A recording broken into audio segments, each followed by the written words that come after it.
Welcome, ladies, to the Real Estate Investor Show, providing inspiration, strategies, and insight to empower women investors to live balanced and financially free lives. Now, here are your co-hosts, Liz and Andressa. So in today's episode, ladies, we have Ellie Perlman. She has been able to masterfully come from poverty and grow a very big business in multifamily. What I think you're going to get so much from today's episode, we go really deep with Ellie, and she gives us so many great nuggets around her journey, her thinking, her approach, and the things that she quite honestly had to overcome to be where she is today. It's funny because she comes from Israel, right? So all the immigrants listening to us, she's a story of inspiration, but she gives very specifics on how she was able to step by step scale, get into real estate, and then scale to a multi-million-dollar business that she's looking to take into a billion-dollar business. That's Ellie's goal. Welcome back, ladies. This is Liz. And this is Andressa. Welcome back to the Real Estate Investor Show, where our mission is to empower women to live a financially free and balanced life. Right, Andressa, that's what Indeed. We are all about. Yes. And so day and night. Exactly, day and night. We dream about it. We do dream about it. I had a great dream I got to tell you about later. Oh, God. Ellie, thank you so much for being on the show today. We're excited to have you on finally. I think we've wanted you to be on the show for quite some time. So we're excited to have you on finally. Thanks for being here. Absolutely. It's my pleasure. Yeah, absolutely. Great to jump into her journey here in a moment, but we like to get connected to all of you and share something that's coming up for us and give you some, something to take into your day beyond all the great stuff that we're going to go through with our amazing guest here, Ellie. So Andressa, what is happening for you? Well, I want to share that Liz, I think 7-8 years ago, who knows, right? We started a mastermind with a couple of women. Mindy Jensen was in it even prior of her being hired by Bigger Pockets. And then we walked through that journey with different women, and we learned so much about mastermind. But one of the fundamentals that I personally learned is that when we have those internal conversations and we're stuck into what we perceive to be what is holding us back, we're really literally stuck with that thought that we have with ourselves. But when you bring it to the table and you are masterminding around, the word that comes to my head is like dissolves. That thought process when you're sharing, authentically sharing. And I'm not saying that you need to go to a mastermind and pretend, right? That doesn't work. You really need to play in the arena, be vulnerable in a safe space and share. And that happens every time that we have a mastermind with our Strive members. It's really magical to see the evolution of women really feeling more comfortable as the time passes, coming to the arena, really sharing, and many, many times what they thought was the quote unquote issue is actually not. It's actually something else. And then we tend to overthink when we are with our own brain. And the magic that happens when all you're sharing with others and just like, seeing a different perspective. Plain and simple, you cannot see your blind spots. You need somebody else. You need a tribe. You need a small group of people, somebody that can see you. And that is one of the things that Liz and I are very conscious about our Investor Con coming up on June 23rd and 24th. We want to make sure you are not just doing an transactional networking and meeting other people and say, what do you do? How many properties do you own? And then like, go next. We want to make sure that every single interaction that you have is really meaningful. So with the presentations, the keynotes, the speakers, the exercises that we have, we are stimulating or encouraging those conversations. And for many, it's going to be stepping out of their comfort zone. For many, it's going to be sharing for the first time something that they feel secure about or a great idea that they have that they're stuck. The bottom line is that we have your back and we know what's going on in our community. We see the needs, and we created this conference based on women's needs, desires, and challenges. So get ready to be challenged during our conference and get ready to make meaningful connections. It's not going to be a networking event because we know the power of networking. And we're going to have a live mastermind so you can really experience the power of masterminding. And it's one of my favorite moments because I don't know what's going to happen. That's one of the things that's not going to be planned, right, Liz? So we might have tears, we might have laughs, we might curse a little bit. Who knows what's going to happen? It's live, so unpredictable. Love it, absolutely, and all the above usually on masterminding. And I'm sure, Ellie, you've done your share of masterminding to get to where you've gotten over your journey here, which we're excited to jump in with you. We always like to kind of kick things off is what propelled you to begin investing in real estate? Well, that's a good question. It's it takes me back many years. I grew up in a pretty poor setting, and my family was pretty poor. And I think when you're struggling financially, you have two options. You either let yourself feel, be the victim and say, others have, I don't. I'm the poorest kid in class. I was always laughed at because, I was poor. And, that's one way of experiencing this.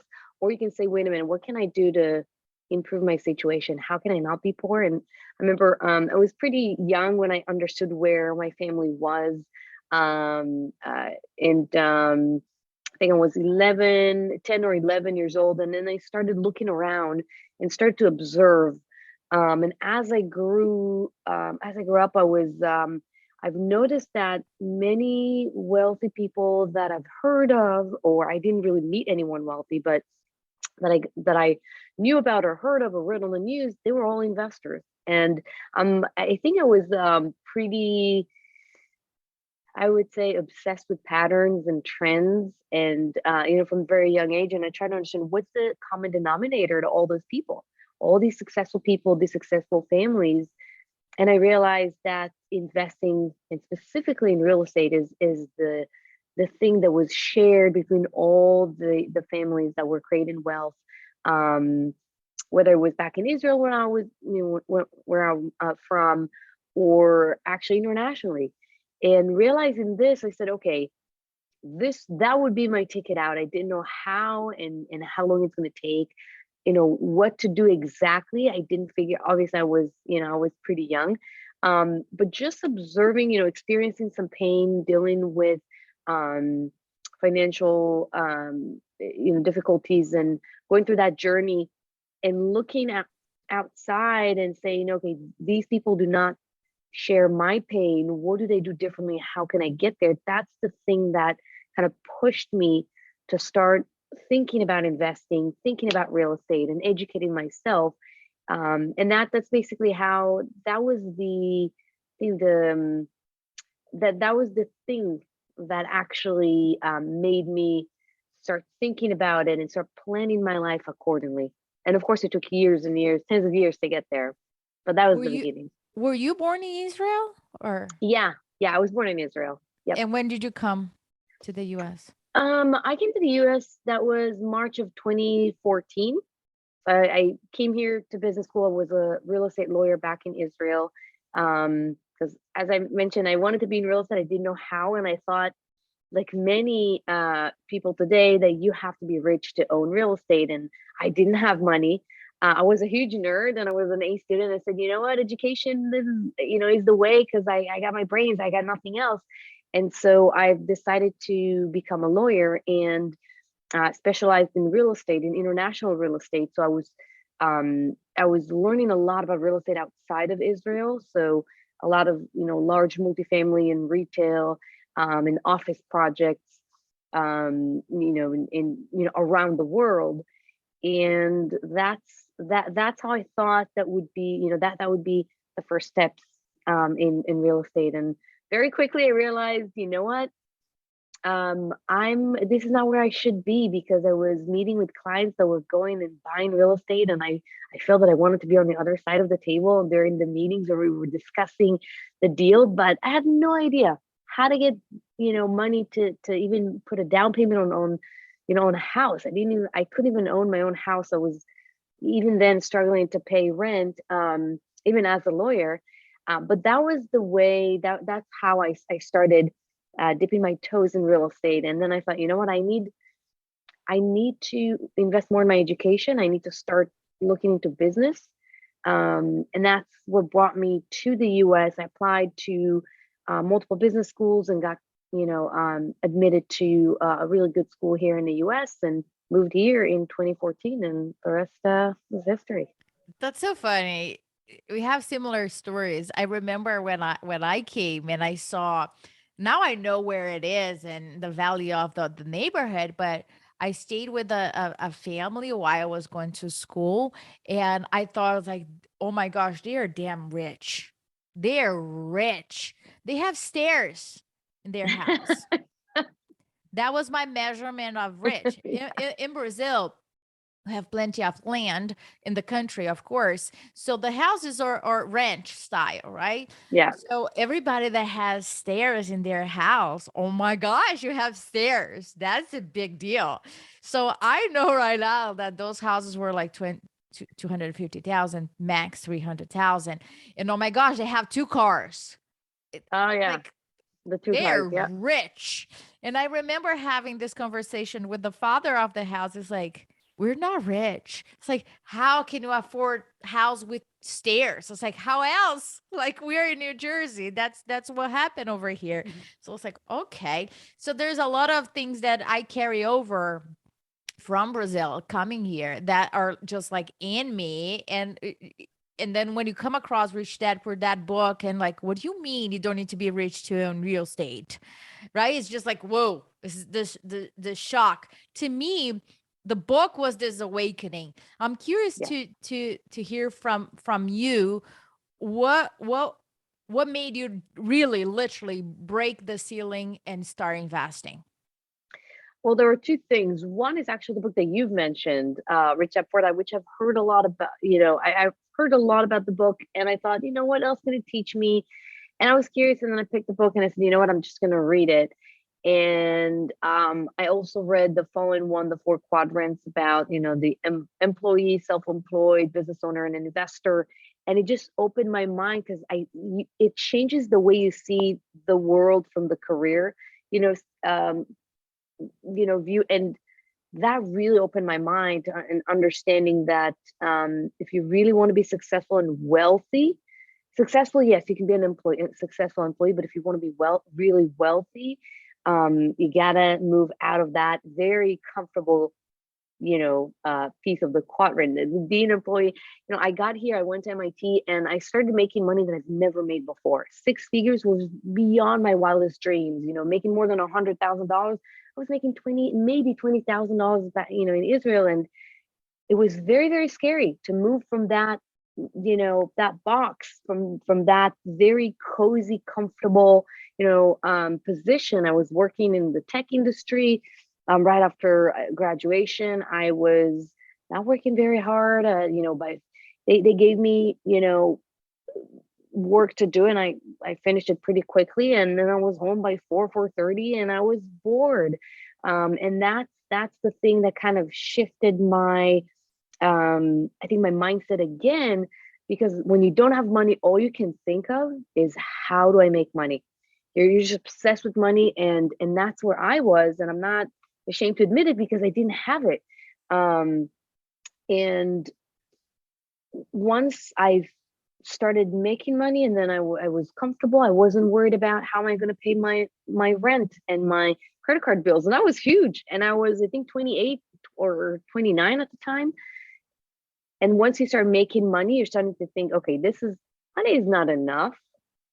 This is a little bit boring, and I wanted to challenge myself. And I actually had dreams to go back to real estate and kind of, do the full circle and go back to my dream of owning real estate. And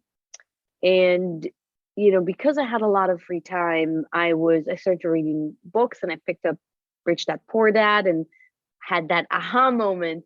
And I started listening to podcasts, started attending local events in Los Angeles, and started realizing that I don't want to continue in that path, and I actually want to take the risk and go into real estate. And so for me, the pivotal moment, I remember I was actually driving to a local meeting, local conference about buying single family homes from the courthouse and flipping them. I think it was a fix and flip conference. And I was listening to a podcast, and there was a guy that was on the podcast that was talking about how he buys 50 and 70 and $100 million deals. And I was hooked. I remember sitting in the parking lot, being late to the conference, and just listening, because it was so fascinating how he can scale, how he raised money from investors, and how he builds his business. And I knew right there, okay, that's what I wanted to do. But the book Rich Dad Poor Dad definitely, had an influence on me, and definitely opened my eyes, and was kind of played a very important role in where I am today. Ellie, you manage and own over 2,000 units.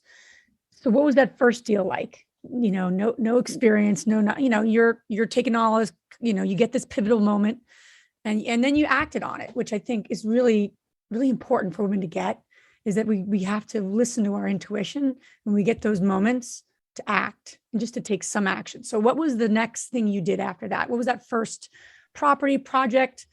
How did you get into the game of, especially this multifamily game?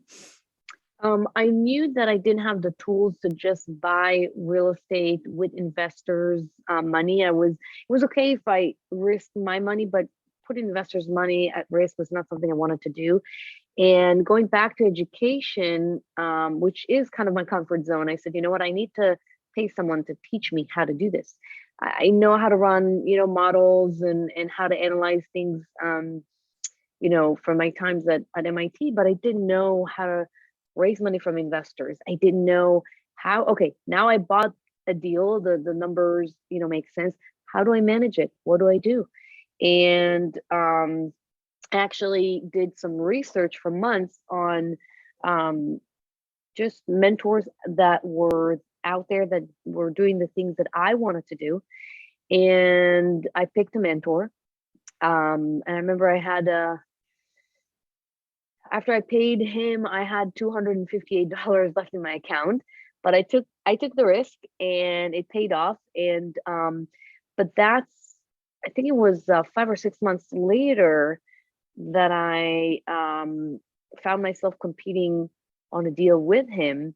We were both the two investors, two potential buyers. And that was a Sticky situation. Yeah, a bit of an uncomfortable situation. And I remember calling him and saying, hey, can you guide me through this? How can I get this deal? I'm competing on this deal, and I'm really excited about it. It's a really good deal, really good market. And he basically said, we're competing for the same deal, so I cannot guide you on this one. We have to keep it professional. Of course, I understood. I lost the deal to him because obviously he had, more experience. And I actually got the call from him before I got the call from the broker, and he said, hey, do you want to partner on the deal? And that's how I made the first deal. And I was very comfortable with it because I wasn't responsible for everything from start to finish.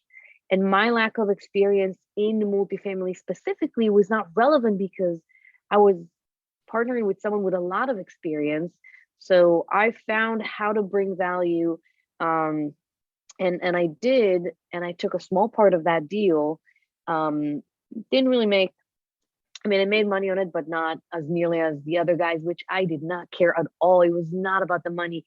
It was about making the first deal and starting, to grow from there. And I'm never focused on how, the dollar that I'm making today, because if you're focused on the right things, meaning your investors and making sure that the tenants are happy, the properties are thriving, the money will come. And it's not a cliche. That's actually what's happening. If you treat tenants, employees, and investors right, the money will follow. And it's a much, I think, healthier mindset. And I kind of figured it out pretty early on.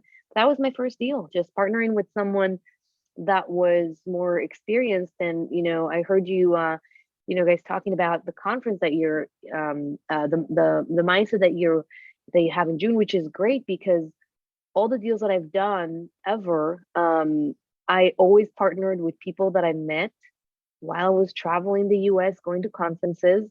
And it wasn't about it. You can feel who's saying, okay, I need to meet 15 people, and nobody remembers you. It's not a meaningful conversation or a connection. You just click with some people, and then you spend time. And sometimes I would go to a conference and just have a really good conversation with 2 or 3 people. Then we partner up, then we keep in touch, and we will send deal to one another. What do you think about this? And what do you think about that deal? And then we just started JVing and partnering on deals. And that's how I built, my business, basically on human interaction, human connection. And first year, just flying everywhere to every conference. And then I knew, okay, this conference is kind of a little bit of a waste of time.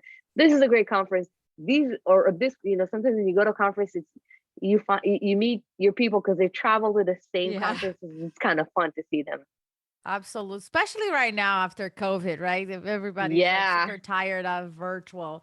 Not after COVID yet. Yeah, hopefully. Fingers crossed. Yeah.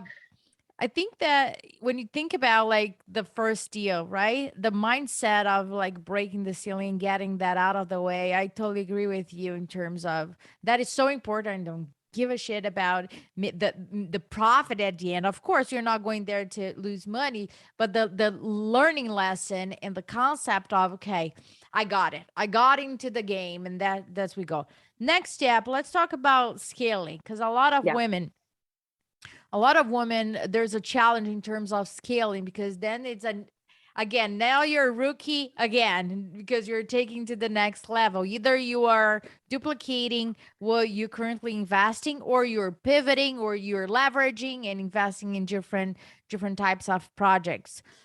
For you, when you thought about scaling, what are the steps that you took or you put in place in order to make sure that you were, quote unquote, aligned with your purpose, but also honoring your risk tolerance, your criteria, and all the other items that you put in place? That's a great question. And again, I was inspired by the 4 quadrants, but Robert Kiyosaki, and realized that if I'm going to do everything, I'm going to be, I'm not going to be a business owner. I'm more self-employed, because, and the differences for those of you who haven't read it, is that when you're self-employed, if you think about a consultant or someone, or, an independent attorney, or an accountant, if you don't work, you don't make money. And that's, and some people think that they own a business, but if they're gone for a month-long vacation, there's no money coming in because they're not producing income. So that means you are not a business owner, you're self-employed. And I wanted to be a business owner. And so the first couple, I would say 2 to 3 months, I did everything for 2 reasons. I didn't have money or I wasn't really willing to spend money on hiring people to help me scale.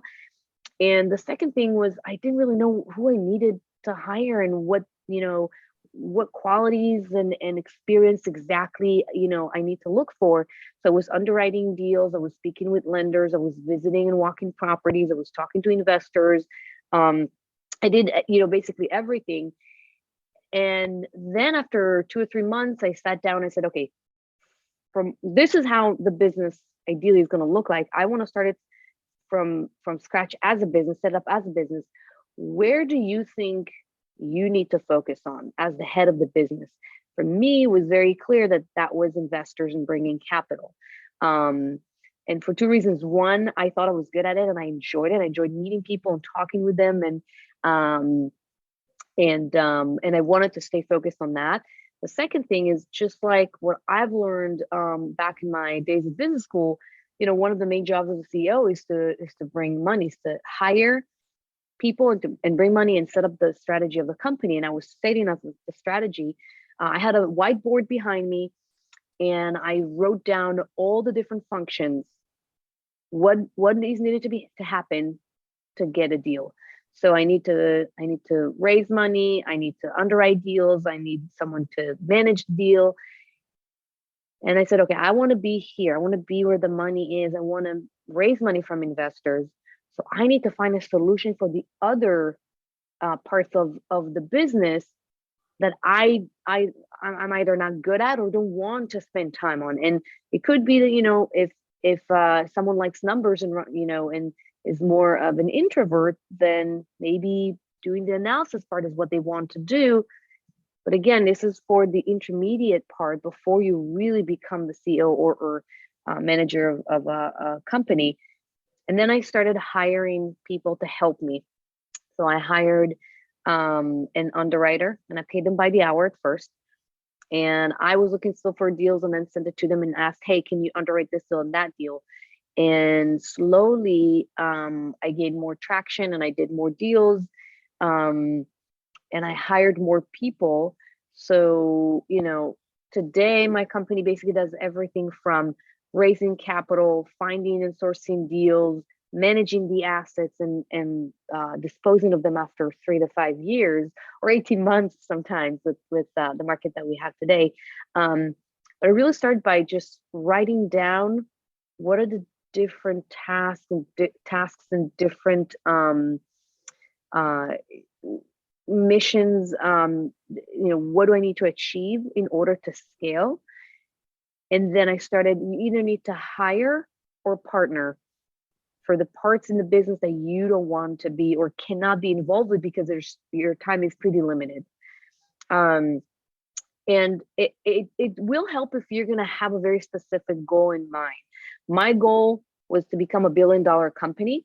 And I said, I'm going to take 10 years to get there. And then I reverse engineered it and said, okay, in order to become a $1 billion company, what do I need to do in the first, in 10 years to get there, and then scale back to 5 years, 3 years, and 1 year. And so what do I need to do every month? So I'm going to be on track to get there. And of course, things change so much and so quickly, but when you put a number in a specific numerical measurable target, it's much easier to set immediate goals and take actually immediate actions. Because Lizzie asked, what were the actions you took? You can sit and think about it and dream, and it's good to dream, but if you don't have actual goals, it will be very, very hard to achieve those dreams. So that's basically what I did. In terms of hiring, what have been the biggest lessons that you've learned? Oh, so many. They all they come with guarantee, Liz. You can return them. What are you talking about? Yeah, right. I didn't get that memo, so I figured Ellie's got some secrets for us that we can use too. The tag. They come with guarantee, and then you return. When you find those, let me know. Okay. I've been reading so many books about it, and it's one of the things that I'm always striving to improve. There's a great book called The Who, which really explains how, what's the best way to hire, what questions to ask, and how to really understand who they were. One of the biggest mistakes that I've done, actually two of them come to mind. One is I was looking for the cheaper employee, the one that I could, kind of mitigate my risk. So I'm not paying $35 an hour, I can pay 20. You pay for it in deals that were never closed, in mistakes that are done. So if you think you are saving money, you're not. It's better to use your savings, in my opinion, or to even take a business loan to get someone really good it's like an investment, like anything else. If you want investors to believe in you, to invest in a property, you should believe in yourself to invest in your business as well, if you believe in yourself. And I think one of the things that I was still trying to manage it on a budget, which was hard. The second mistake was focusing too much on their actual experience and say, oh, this guy has been underwriting deals for 10 years or 7 or 3 years. He did multifamily, he's going to be great, and not focus on character and cultural fit, because that can be very frustrating when you hire someone that you don't really vibe with, that you don't see things eye to eye. So if there's a deal and you need something, you need to tweak the underwriting and get back to the broker right away because he's waiting to hear back from you, and you have about 2 or 3 hours to get back to him, so he'll tell you if you got into the best and final round. But the guy is basically, it's past 5 p.m. and he doesn't work after 5. For me, it's not a good fit. Jesus, I get chill. I get goosebumps when I hear that. What do you mean? Yeah. Or saying things like, it is what it is. There's nothing we can do. The market is, that's where the market is, everyone is struggling with this. I do not accept it, because if I said that, I would be in a very, very different place. Right. We would be in Israel. I would be in Brazil. Yeah. We wouldn't be having this conversation right now if we're just like, yeah, it is what it is. It is what it is. Yeah. Still struggling to pay my credit card bills. That's where I would be if I had the same mindset. So focusing on the cultural fit and character is so important. It's almost as important as actual experience. So I love that. And I used to do a lot of consulting and working with so many company owners and leaders. That was one of the hardest things to identify during the interview process, and I'm curious to hear from you, because the cultural fit, I think most people want that, and they know it's one of those things that when you don't have, but it's after the fact, right? Right. So it's not a cultural fit, but it's not like this clear thing at the beginning. So how have you navigated that? How can the women listening say, okay, this is maybe what criteria I could put in place, questions I can ask? How do I because I'm sure you had to do some soul searching and say, what culture do I want to create for me to even get someone to fit that culture? That was usually one thing that we went through with our clients and things, but I'm curious what you did, because that's an important one. And I don't think it's very clear for women to even figure that out. So how have you navigated that for you and your company? Yeah, it actually took me months to realize what's the core values of the company, what is the culture that I was trying to build and cultivate. And for me, it started from within. And I started thinking, okay, what do I stand for? Who am I? What do I, how do I operate? How do I feel? How do I think? What are my values? Because I wanted my company to be shaped in my values. So for instance, being bold is one of them. And many decisions in my life were just, taking risks and being bold. And that's one of the things that I'm looking for. So I started writing down the things that, describe me and the things that I'm aspiring to, and created values this way. And then said, okay, I want to have, for instance, like we're talking about being bold, I want to have someone who is bold. So I was actually Googling questions, you can Google questions that you can ask during an interview to figure out if someone is blank, bold, work ethics. There's all kinds of criteria. And I was asking those questions. And again, you get some were a major hit, and it really helped me understand, you can ask something as simple as, tell me about a time at work that you were bold and did something that was kind of uncomfortable. Based on the answer, some candidates, right away, but they're not a good fit. If this is their idea of being bold, then, this is not the right fit for me. And this is important for me because you have to be bold to be different in my eyes. And I want my company to be different.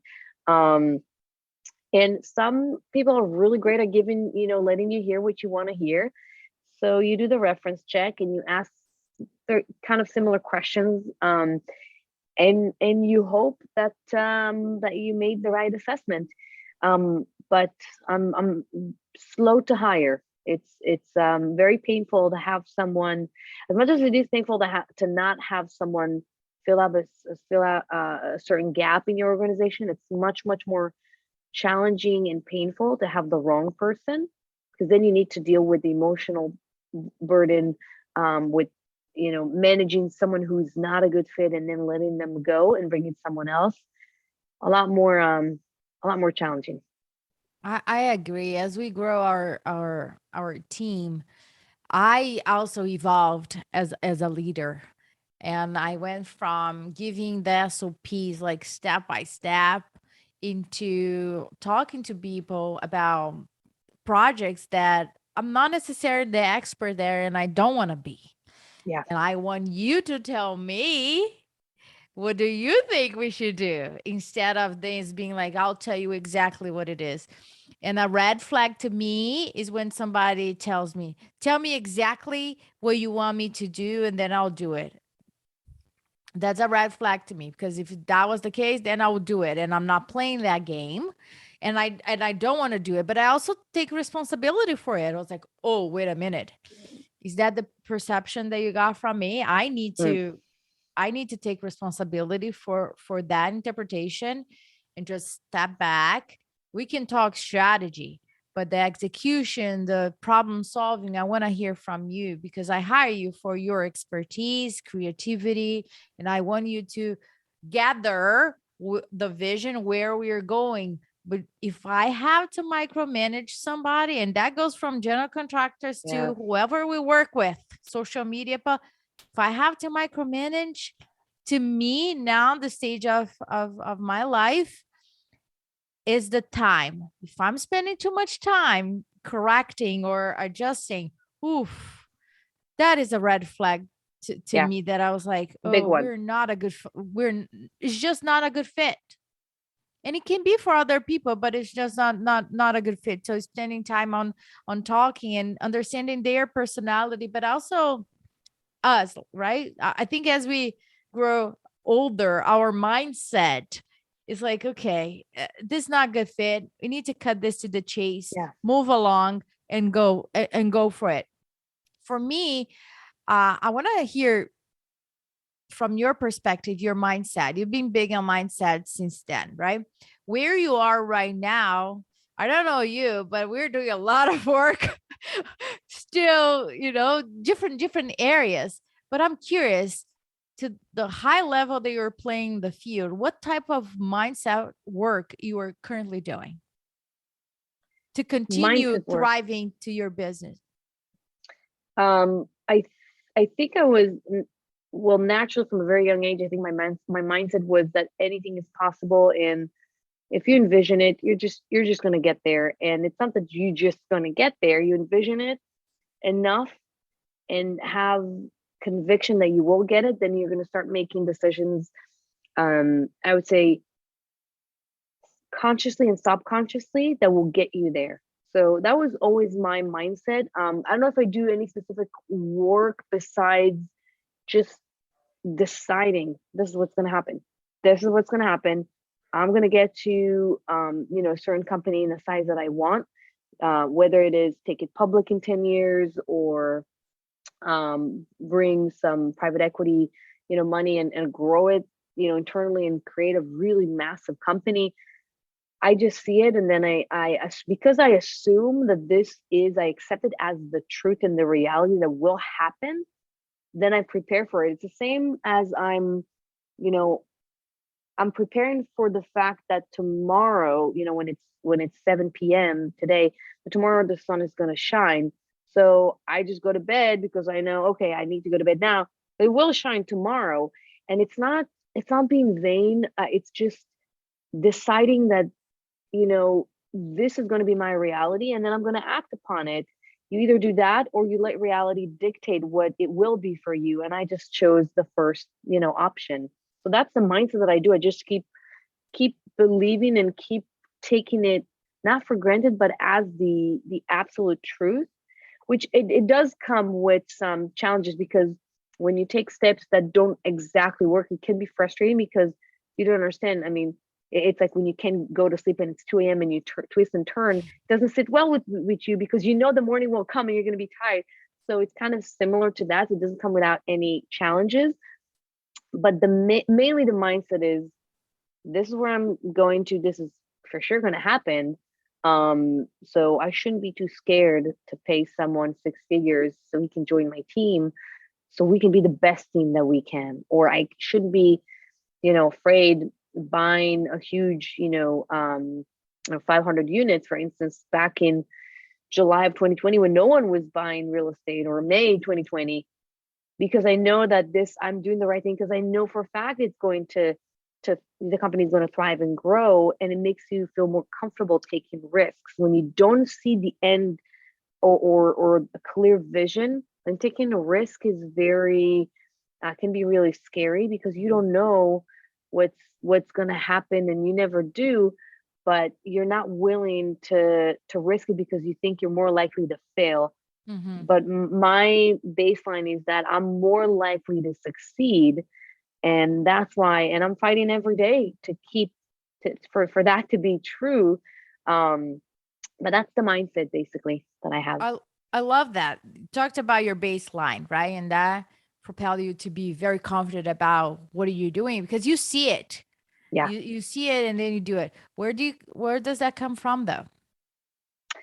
I think my parents, I think when I was little, they kept telling me, you can do whatever you want, you can just do whatever you want, and they behaved accordingly. And that they instilled this confidence in me. And I really believed as a kid that I can do whatever I wanted, and that stuck with me. So I still think I can do whatever I set my mind to it. And it's and once you're so young and you're so impressionable, and your parents keep telling you that, you start believing in it. And I think this is where it came from. Otherwise, I have no idea. I believe that's where it came from. That's great. That's great. I want to just piggyback on the power of visualization that you were mentioning, because in essence, our subconscious doesn't know if that visualization is correct or not. So that's what's so Right. powerful. And I remember learning first about visualization in my 20s. And all the research, like there's so much research because so many athletes do this. They see the completion of the act. And I started doing that with sales when I was in consulting, and I saw me, closing the sale. And I'm like, is this crazy that I'm doing this? But then I'm like, no, this is what the research shows. And then you just do more and more of it. And why I'm saying that, women listening, it's not foo-foo, it's real stuff. And it's actually scientifically backed. I don't know all the statistics to tell you right now, but if you Googled it, there's a ton of research on the power of visualization. And if you're not doing that now, I don't know about you, Andressa, but I've been like getting pumped lately. I like see you and I like relaxing the day after the conference, and all these sponsors and all these women and all this transformation. And that is what I'm holding. And that is what Where are we at the pool? we're at the 'Cause pool. that's We're where I having a see the drink. I'm having a pool. glass of wine, a Okay. few of them. But my Yep. point in saying that, and I'm saying that because this is our inaugural in person. We've hired an event planner. This is a big deal. This is a big event, and it's not coming with any sort of challenges. I'm not going to, like anything, when you stretch yourself, challenges are going to come up even more. So where the visualization, that new deal, that next multifamily, you got to hold a visualization. You got to see it complete, and you got to get excited, because if you don't hold that, you're going to let every challenge just rip you apart, and you're not going to be Right. pumped about the next thing. So I just want to mention that as something that I've carried throughout my life. And when I'm kind of going back and forth, or I'm a little like, I don't know, my little, put pity party, we all have them. I'm like, I'm not holding a visualization right now. Even the toughest projects we had to like renovate, me and my husband, no buyers in sight, no money in sight. I thought we were going to go bankrupt, honestly, with one of the projects that was in our history. We didn't. We thrived because I held the visualization. So I just want to say that as a reminder for all those women that might think that stuff is just made up. It's not. And Ellie, clearly you're like, I see that as my reality. That's powerful. You're going to get there with your $1 billion company. It's awesome. I wanted to transition to a little bit about, as you navigate multifamily, you're at the forefront right now, and there's a lot happening in multifamily, especially since COVID. It's gotten crowded. We're in multifamily as well, so it's just the market's gotten crowded. Yeah. The amount of underwriting has increased, right? And you're doing deals, so are we. And I'm curious to hear your perspective about what's happening with the market in multifamily, and what do you see? What are you putting in place now to just, transition or just set yourself up for success? Like, what are some key things that you've been doing lately to just, be mindful of all the competition that's in the space? Yeah, absolutely. The market is crowded, and cap rates are still they're still pretty. They have compressed, and it put a lot of pressure on cash flow and returns in general. Um, I see, and I also see other deals that other sponsors are putting out there. I'm being very careful about what I present to investors. I always like to be very conservative. Um, and I prefer to have a conversation when investors are saying, 6% or 5% cash on cash, that's too low for me. I'm going to go with someone else who, has a 9% or 8% cash on cash. Um, I prefer to have that conversation over presenting a higher cash on cash to lure investors and then have a conversation. I actually can't pay you that much, only 5%. So because we're being very conservative, we're actually buying slower than most. But what's happening out there is actually surprising because rents are still increasing. They increased by 20, 30, 40%, which is pretty insane. But on the other hand, you also have payroll costs that are going up. People, in order to hire people, you need to pay them more. So it doesn't balance out exactly because you do have more cash flow on some assets that what you anticipated. But some of them, if you invest in the right market, you will see, success. You will be able to hit your target returns in markets like, North Carolina, some in South Carolina, the Atlanta market, for instance. So they're really good markets where people, we just follow data. We follow where people move to and where businesses move to, and where rents are growing. And this is where we want to be in, and where we want to invest. And we made made a bet on Atlanta 3 or 4 years ago, and it paid off. We just read the data. We read the numbers. And so, in terms of the market, what we do today, we've expanded the acquisition scheme. So we're looking at more markets now. So we've expanded that scope and our bandwidth. And we keep adding and removing markets. We're not just stuck to one market because markets do change. Jacksonville used to be a great market after the 2007 crash, and hasn't been that strong, in my opinion, in terms of the demand drivers. I haven't seen a huge migration of people and companies there. So right now the demand is moderate over there. So it's less of an interesting market to me.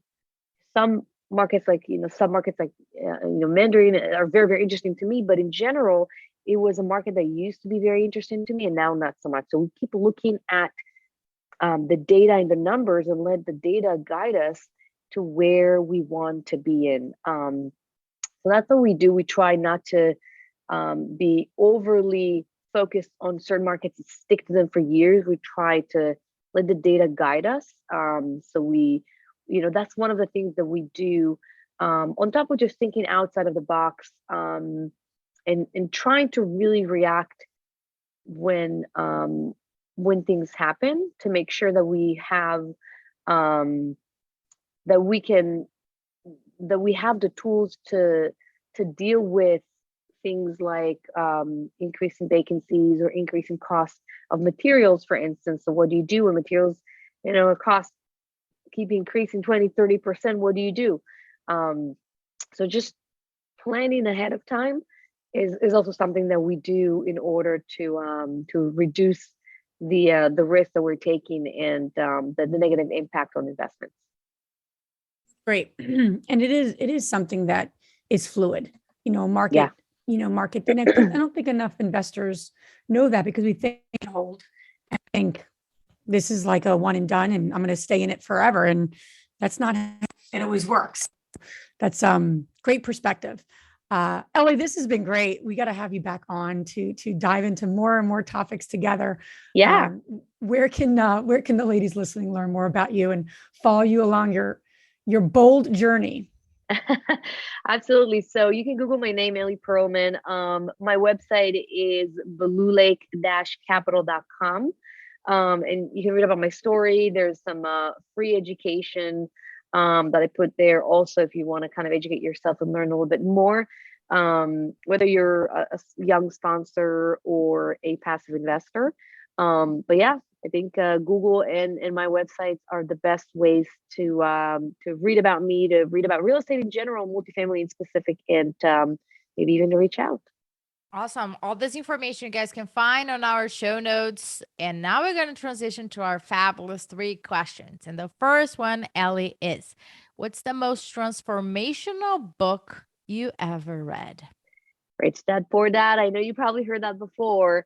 This one, and also the One Thing by Gary Keller, who built Keller Williams, and teaches business owners how to focus on the one important thing to make sure their business grow. And I've implemented that, and it was great.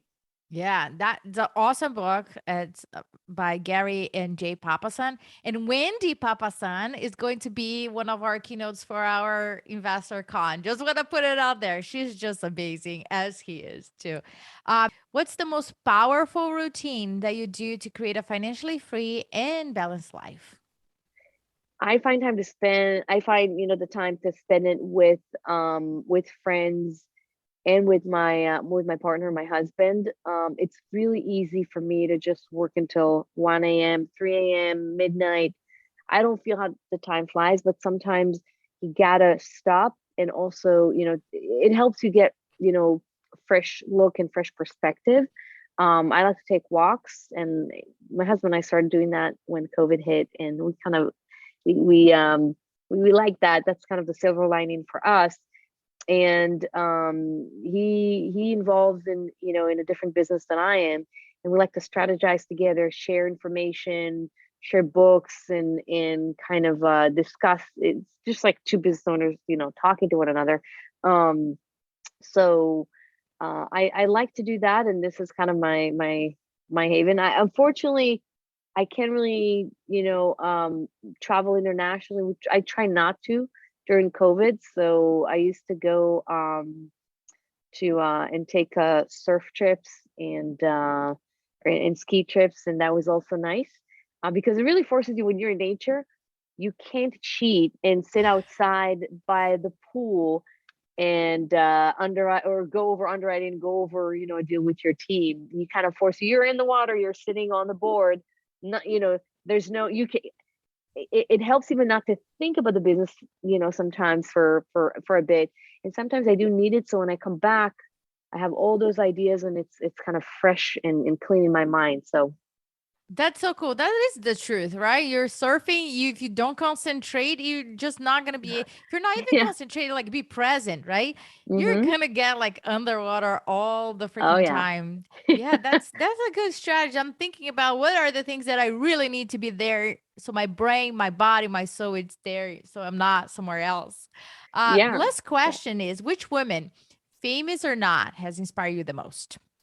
I think Oprah Winfrey did. I like her story because she was trying to break into the entertainment industry and got rejected over and over, and people doubted her and said, you're never. I don't remember who said it, but she was telling the story that one of the producers, I think, of a show said, "You're never gonna make it in the TV industry. You don't have you don't have what it takes." And she did not listen.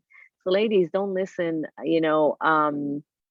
to the naysayers and the doubters. And sometimes they do it out of love and care because they think you might fail. They really believe in that, and it's got nothing to do with you. It's projection or things that they've been going through in their lives. I've always ignored those who have doubted whether I should do it. I had a mentor in Israel that said, don't go to the US, you're never going to make it. And I said, why? And he said, you're not a white man, and only white men succeed in business and real estate. I thought it was a terrible thing to say. And he also did not know anything. And I realized, wait a minute, he's Israeli. He never succeeded as a businessman, and he was never here. He never lived here. So he cannot give me the right advice because he's not successful in that arena that I'm looking to get advice, on. So he was my mentor for other things, for the type of industry that I was in back in Israel. And he was successful in that industry, but not in real estate and not in the US. So the one thing I keep telling people that when you do get advice, pay attention to who you're getting the advice from. If they're successful in the area where you're getting the advice from, then you want to listen. But if they're not, I would not get a business advice from someone who has been bankrupt for 5 times and could not run a business, right? It's very natural that what he can share with you is probably not, maybe learn from mistakes, but it's very similar. People who have never bought real estate or ran businesses cannot really give you the right advice because they've never done it, and they're sometimes speak out of they let their fears manage them and talk and give you that advice. So Ellie, thank you so much for being on our show. We really appreciate you being here and sharing your journey with us, and all the women listening. Really appreciate your time and appreciate you opening up and sharing so much with us and our community. So thank you. absolutely, Liz, Andressa, it was great being here. Thank you for having me. Thank you. It was a pleasure. If you enjoyed this podcast and want to receive updates on our next interviews, go to our website, therealestateinvestor.com. There, you can subscribe to our show, become part of our investor community, and get updates on upcoming episodes. If you like our show, please share it with other women who would benefit. And don't forget to leave us a rating on iTunes. We'd really appreciate it. And as always, we encourage you to take one action as a result of today's show and put it into motion so you can live both a financially free and balanced life. Thanks for spending time with us. Ciao.